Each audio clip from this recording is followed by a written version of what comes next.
मोटा समाचार थी शुरुआत करीशुं जूनागढ़ में बांग्लादेशी महिला पकड़ाई है।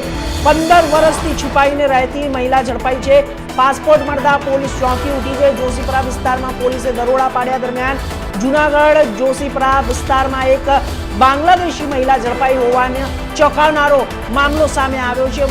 माहिती मुजब ज्यारे मोसम्मद सहनार बेगम જ્યારે છેલ્લા અંદાજે 15 વર્ષથી પોતાની સાચી ઓળખ છુપાવીને જૂનાગઢમાં રહેતી હતી ને મહિલા હાલ ગુજરાત હાઉસિંગ કોલોની રામનાથ મંદિર સામેની ગલીમાં વસવાટ કરતી હતી, જ્યારે તેનું મૂળ નિવાસ બાંગ્લાદેશ સંતખીરા જિલ્લાના તુલસીદંગા વિસ્તારની હોવાનું જાણવા મળ્યું છે। પોલીસને મળેલી બાતમીના આધારે જૂનાગઢ બી ડિવિઝન પોલીસ દ્વારા જોશીપુરા વિસ્તારમાં દરોડો પાડવામાં આવ્યો હતો અને પોલીસે દરોડામાં પાસપોર્ટ પણ જપ્ત કર્યો છે। હાલ કાયદેસરની કાર્યવાહી हाथ धरवामां आवी छे।